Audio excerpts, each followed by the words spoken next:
ಓಂ ಶ್ರೀ ಗುರುಭ್ಯೋ ನಮಃ ಗಂ ಗಣಪತಯೇ ನಮಃ ದ್ರಾಂ ದತ್ತಾತ್ರೇಯಾಯ ನಮಃ.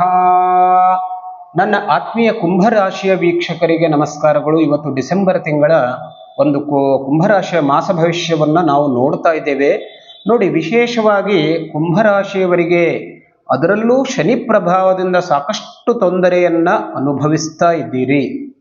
ಸೊ ಅದು ಇನ್ನು ಮುಂದುವರಿಯುತ್ತಾ ಅಥವಾ ಇದರಲ್ಲೇನಾದರೂ ನಿಮಗೆ ಒಂದಷ್ಟು ಪರಿಹಾರ ಸಿಗುವಂತಹ ಸಾಧ್ಯತೆ ಇದೆಯಾ, ಅಥವಾ ಏನಾದರೂ ತೊಂದರೆ ಇತ್ತು ಅಂತಂದ್ರೆ ಅದರ ಪರಿಹಾರವನ್ನು ನಾವು ಯಾವ ರೀತಿಯಾಗಿ ಮಾಡಿಕೊಂಡ್ರೆ ಈ ತೊಂದರೆಗಳಿಂದ ನಾವು ಪಾರಾಗುವಂತಹ ಸಾಧ್ಯತೆ ಇದೆ, ಇದೆಲ್ಲವನ್ನ ಇವತ್ತಿನ ದಿವಸ ನಾವು ನೋಡ್ತೇವೆ. ತಮಗೆಲ್ಲರಿಗೂ ಹಾರ್ದಿಕವಾದಂತಹ ಸ್ವಾಗತ. ವೀಕ್ಷಕರೇ, ನಮ್ಮ ಚಾನಲ್ ಅನ್ನ ಸಬ್ಸ್ಕ್ರೈಬ್ ಮಾಡದೇ ಇದ್ರೆ ಮರೆಯದೆ ಸಬ್ಸ್ಕ್ರೈಬ್ ಮಾಡಿ, ಬೆಲ್ ಐಕಾನ್ ಅನ್ನ ಪ್ರೆಸ್ ಮಾಡಿ ಇಟ್ಕೊಳ್ಳಿ. ಅಂದ್ರೆ ನಮ್ಮ ನೋಟಿಫಿಕೇಶನ್ ನಿಮಗೆ ಅತ್ಯಂತ ಸುಲಭವಾಗಿ ಸಿಗುತ್ತೆ. ಅನೇಕ ಉಪಯುಕ್ತ ಮಾಹಿತಿಯ ಬಗ್ಗೆ ನಿಮಗೇನಾದರೂ ಸಂದೇಹ ಇತ್ತು ಅಂತಂದ್ರೆ ನಮ್ಮ ಚಾನಲ್ ಅನ್ನ ನೋಡ್ಕೊಳ್ಳಿ. ವಾಸ್ತು ವಿಷಯವನ್ನ ನೋಡ್ಕೊಳ್ಳಿ, ಜ್ಯೋತಿಷ್ಯ ವಿಷಯ ನೋಡ್ಕೊಳ್ಳಿ. ಇದರ ಜೊತೆಗೆ ಬೇರೆ ರಾಶಿಯವರ ಮಾಸ ಭವಿಷ್ಯವನ್ನ ಕೂಡ ನೀವು ತಿಳ್ಕೊಳ್ಳಿಕ್ಕೆ ಸಾಧ್ಯತೆ ಇದೆ. ಕುಂಭ ವಿವಾಹ, ಕುಜದೋಷ, ಇದೆಲ್ಲವನ್ನ ತಿಳ್ಕೊಳ್ಬಹುದು. ಮತ್ತೆ ಇನ್ನೂ ಒಂದು ವಿಚಾರ ಅಂತಂದ್ರೆ, ವಿಶೇಷವಾಗಿ ಮಕರ ಕುಂಭ ಮೀನ ರಾಶಿಯವರಿಗೆ ಸಾಡೆ ದೋಷ ಪರಿಹಾರಕ್ಕಾಗಿ ನೋಡಿ, ಪ್ರತಿ ಮಾಸದಲ್ಲಿ ಒಂದು ಸಾರಿ ನಾವೊಂದು ಸಾರ್ವಜನಿಕವಾಗಿ ಶನಿ ಶಾಂತಿಯನ್ನ ಮಾಡ್ತಾ ಇದ್ದೇವೆ. ಸಂಕಲ್ಪ ಸೇವೆಗಾಗಿ ನಿಮ್ಮ ಹೆಸರನ್ನ ಅದರಲ್ಲಿ ಸೇರಿಸಬಹುದು. ಇಚ್ಛೆ ಇದ್ರೆ ದಯವಿಟ್ಟು ಸಂಪರ್ಕವನ್ನ ಮಾಡಿಕೊಳ್ಳಿ. ನಾನು ಹೇಳದೆ ಆಗಲೇ ಕುಂಭರಾಶಿಯವರಿಗೆ ನೋಡಿ, ಸ್ಥಾನಮಾನದಲ್ಲಿ ಬದಲಾವಣೆಯಾಗುವಂತಹ ಸಾಧ್ಯತೆ ಉದ್ಯೋಗದಲ್ಲಿ ಇರುವವರಿಗೆ ಅಲ್ಲಿ ಸ್ವಲ್ಪ ಕೆಳಮುಖವಾಗಿ ಬರುವಂತಹ ಸಾಧ್ಯತೆ, ಅಂದ್ರೆ ಡಿಮೋಷನ್ ಆಗುವಂತಹ ಸಾಧ್ಯತೆ ಕೂಡ ಕಾಣಿಸ್ತಾ ಇದೆ.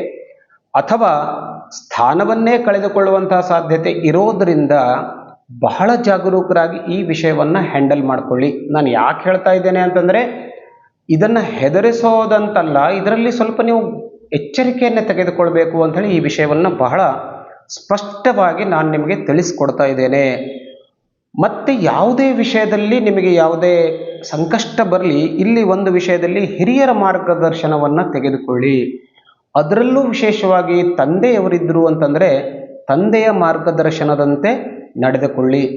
ಯಾವುದೇ ಮಹತ್ವದ ಕೆಲಸವನ್ನ ಮಾಡಬೇಕೋ ಅಥವಾ ಮಹತ್ವದ ನಿರ್ಣಯವನ್ನ ಮಾಡಬೇಕಾಯ್ತು ಅಂತಂದ್ರೆ ನೀವು ಖುದ್ದಾಗಿ, ಅಂದ್ರೆ ನಿಮ್ಮ ಮನಸ್ಸಿನ ಪ್ರಕಾರವೇ ನಿರ್ಣಯವನ್ನ ಖಂಡಿತವಾಗಿ ಮಾಡ್ಕೊಳ್ಬೇಡಿ. ಹೇಳದ್ನಲ್ಲ ನಾನು, ಸಮಾಲೋಚಿಸಿ ಒಂದು ತೀರ್ಮಾನವನ್ನ ತೆಗೆದುಕೊಂಡ್ರೆ ಅದರಿಂದ ಆಗುವಂಥ ಯಾವುದಾದ್ರೂ ತೊಂದರೆ ಇತ್ತು ಅಂತಂದ್ರೆ ಅದನ್ನ ನೀವು ತಡೆಯಲಿಕ್ಕೆ ಸಾಧ್ಯತೆ ಇರುತ್ತೆ. ಇನ್ನು ಕುಂಭರಾಶಿಯವರಿಗೆ ಅನುಕೂಲ ಏನು ಅಂತ ಕೇಳಿದರೆ, ಈ ಮಾಸದಲ್ಲಿ ಒಂದು ವೇಳೆ ವ್ಯಾಪಾರ ಕ್ಷೇತ್ರದಲ್ಲಿ ನೀವೇನಾದರೂ ಇದ್ದರೆ, ಅಂಗಡಿ ಮುಂತಾದವು ಇತ್ತು ಅಂತಂದ್ರೆ ನಿಮಗೆ ಈ ಮಾಸದಲ್ಲಿ ಲಾಭವಾಗುವಂತಹ ಸಾಧ್ಯತೆ ಇದೆ. ಸೊ ಅದರಲ್ಲಿ ಪ್ರಯತ್ನವನ್ನ ಜಾಸ್ತಿಯಾಗಿ ಮಾಡಿಕೊಳ್ಳಿ. ಮದುವೆ ಯೋಗದ ಬಗ್ಗೆ ಚಿಂತೆ ಇತ್ತು ಅಂತಂದ್ರೆ ಇನ್ನೂ ಸ್ವಲ್ಪ ವೇಟ್ ಮಾಡತಕ್ಕದ್ದು. ಯಾಕೆ ಅಂದ್ರೆ ಶನಿ ಕೂಡ ಅಷ್ಟೊಂದು ನಿಮಗೆ ಅನುಕೂಲಕರವಾಗಿಲ್ಲ, ಗುರು ಕೂಡ ಅನುಕೂಲವಾಗಿಲ್ಲ. ಸೊ ಹಾಗಾಗಿ ಇನ್ನೂ ಒಂದು ಸ್ವಲ್ಪ ಖಂಡಿತವಾಗಿಯೂ ನಿಮಗೆ 2025ರಲ್ಲಿ ಏಪ್ರಿಲ್ ತಿಂಗಳ ನಂತರ ನಿಮಗೆ ಒಂದು ಯೋಗ ಬರುತ್ತೆ. ಆದರೆ ಪ್ರಯತ್ನವನ್ನ ಖಂಡಿತವಾಗಿ ಮುಂದುವರಿಸಿ. ಗ್ರಹದೋಷ ಯಾವುದೇ ತರಹ ಇರಲಿ, ಪ್ರಯತ್ನಕ್ಕೆ ಭಗವಂತ ಫಲವನ್ನ ಕೊಡ್ತಾನೆ. ಖಂಡಿತವಾಗಿಯೂ ಮುಂದುವರಿಸಿ. ಸಹೋದರರಿಂದ ಯಾವುದನ್ನ ಅಪೇಕ್ಷೆಯನ್ನ ಮಾಡಬೇಡಿ. ಯಾಕೆಂದ್ರೆ ಸ್ವಲ್ಪ ಈ ಮಾಸದಲ್ಲಿ ನಿಮಗೆ ಅನಾದರವನ್ನೇ ತೋರಿಸ್ತಾರೆ. ಸೊ ಹಾಗಾಗಿ ಎಕ್ಸ್ಪೆಕ್ಟೇಷನ್ ಕಡಿಮೆ ಮಾಡ್ಕೊಳ್ಳಿ.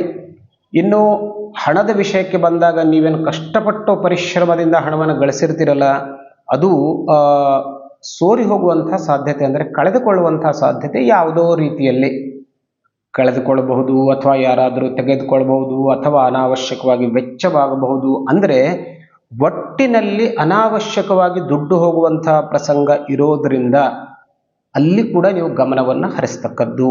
ವಿಶೇಷವಾಗಿ ಈ ಮಾಸದಲ್ಲಿ ನೋಡಿ, ಆರೋಗ್ಯದ ಒಂದಷ್ಟು ಸಮಸ್ಯೆ ಇರೋದ್ರಿಂದ ಸೂರ್ಯನ 12 ಮಂತ್ರಗಳಿಂದ ಬೆಳಿಗ್ಗೆ ಎದ್ದ ತಕ್ಷಣ ಸೂರ್ಯ ನಮಸ್ಕಾರವನ್ನು ಮಾಡಿಕೊಳ್ಳಿ. ಅದರಿಂದ ಆರೋಗ್ಯ ಸ್ಥಿತಿ ಸುಧಾರಣೆ ಆಗುವಂತಹ ಸಾಧ್ಯತೆ ಇರುತ್ತೆ.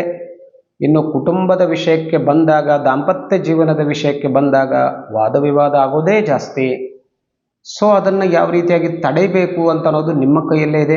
ವಾದ ವಿವಾದವನ್ನು ಜಾಸ್ತಿ ಮಾಡ್ಲಿಕ್ಕೆ ಹೋಗಬೇಡಿ. ಎಷ್ಟು ಸಾಧ್ಯವೋ ಅಷ್ಟು ವಿಷಯವನ್ನು ಅಲ್ಲಿಗೆ ಬಿಟ್ಟು ಬಿಡಿ, ಅದರಿಂದ ತೊಂದರೆ ಕಡಿಮೆ.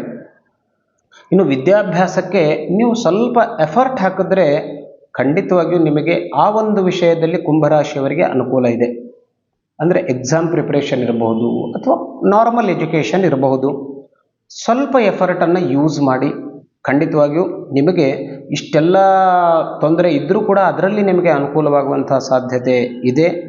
ಮತ್ತೆ ಏನಾದರೂ ಬಹಳ ವಿಶೇಷವಾದಂಥ ಒಂದಷ್ಟು ಖರೀದಿ ಇತ್ತು ಅಂತಂದರೆ ಸಾಧ್ಯವಾದರೆ ಮುಂದೂಡಿ, ಇಲ್ಲದೇ ಇದ್ದರೆ ಪುನಃ ವಿಚಾರವನ್ನು ಮಾಡಿಕೊಂಡು ಆ ಕೆಲಸದ ಕಡೆಗೆ ಗಮನವನ್ನು ಹರಿಸಿ. ಆಗಲೇ ಹೇಳಿದೆ ನಾನು, ಹಣ ಸೋರಿಕೆಯಾಗುವಂಥ ಸಾಧ್ಯತೆ ಜಾಸ್ತಿ ಇರೋದರಿಂದ ಖರ್ಚಿನ ಕಡೆಗೆ ಗಮನ ಇರಲಿ. ಇಲ್ಲದೇ ಇದ್ದರೆ ಹಣಕಾಸಿನ ಪರಿಸ್ಥಿತಿ ಸಂಪೂರ್ಣವಾಗಿ ಬಿಗಡಾಯಿಸುವಂಥ ಸಾಧ್ಯತೆ. ಸೊ ಈ ಮಾಸದಲ್ಲಿ ನೋಡಿ, ಪರಿಹಾರವನ್ನು ಖಂಡಿತವಾಗಿಯೂ ಮಾಡಿಕೊಳ್ಳಿ. ಶನಿಶಾಂತಿಯನ್ನು ಮಾಡಿಕೊಳ್ಳಿ. ನಾನು ಆಗಲೇ ಹೇಳಿದೆ. ಅದರ ಜೊತೆಗೆ ಆಂಜನೇಯ ದೇವಸ್ಥಾನದಲ್ಲಿ ತಿಲ ಎಣ್ಣೆಯ ದೀಪವನ್ನು ಹಚ್ಚಿ, ಅದರಿಂದಲೂ ಕೂಡ ಸ್ವಲ್ಪ ಶನಿಯ ದೋಷ ಪರಿಹಾರವಾಗುವಂತಹ ಸಾಧ್ಯತೆ. ಮನೆಯಲ್ಲಿ ನೆಮ್ಮದಿ, ಮನಸ್ಸಿಗೆ ನೆಮ್ಮದಿ ಸಿಗುತ್ತೆ. ಆಮೇಲೆ ಒಂದಷ್ಟು ಈ ಉದ್ದಿನ ಬೇಳೆಯನ್ನು, ಸುಮಾರು 2 kg ಉದ್ದಿನ ಬೇಳೆಯನ್ನು ಯಾವುದಾದರೂ ಆಶ್ರಮದಲ್ಲಿ ಅಥವಾ ಬಡಬಗ್ಗರಿಗೆ ದಾನವನ್ನು ಮಾಡಿ. ರಾಹುದೋಷ ಪರಿಹಾರವಾಗುತ್ತೆ. ರಾಹುವಿನಿಂದ ಉಂಟಾಗುವಂಥ ತೊಂದರೆಯಿಂದ ನೀವು ಖಂಡಿತವಾಗಿಯೂ ಆ ಸಂಕಷ್ಟದಿಂದ ದೂರ ಆಗಲಿಕ್ಕೆ ಸಾಧ್ಯತೆ ಇರುತ್ತೆ. ಸಾಧ್ಯತೆ ಇತ್ತು ಅಂತಂದರೆ ಅಮ್ಮನವರ ದರ್ಶನವನ್ನು ಮಾಡಿಬಿಟ್ಟು ಒಂದು 3 ದುರ್ಗಾ ಸಪ್ತಶತಿ ಪಾರಾಯಣವನ್ನು ಮಾಡಿಕೊಳ್ಳಿ. ಒಂದು ವೇಳೆ ನಿಮ್ಮ ತೊಂದರೆಗಳೇ ಜಾಸ್ತಿ ಇತ್ತು ಅಂತಂದರೆ, ಸಂಕಷ್ಟಗಳು ಜಾಸ್ತಿ ಇದೆ ಅಂತ ಮನಸ್ಸಿಗೆ ಅನ್ನಿಸ್ತು ಅಂತಂದರೆ, ಒಂದು 3 ಪುರೋಹಿತರಿಂದ ದುರ್ಗಾ ಸಪ್ತಶತಿ ಪಾರಾಯಣವನ್ನು ಮಾಡಿಕೊಳ್ಳಿ. ಎಲ್ಲ ಸಂಕಟಗಳು ಅದರಿಂದ ಪರಿಹಾರವಾಗುತ್ತೆ. ಖಂಡಿತವಾಗಿಯೂ ಒಳ್ಳೆಯ ದಿನಕ್ಕಾಗಿ ವೇಟ್ ಮಾಡಿ. ಒಳ್ಳೆಯದಾಗುತ್ತೆ.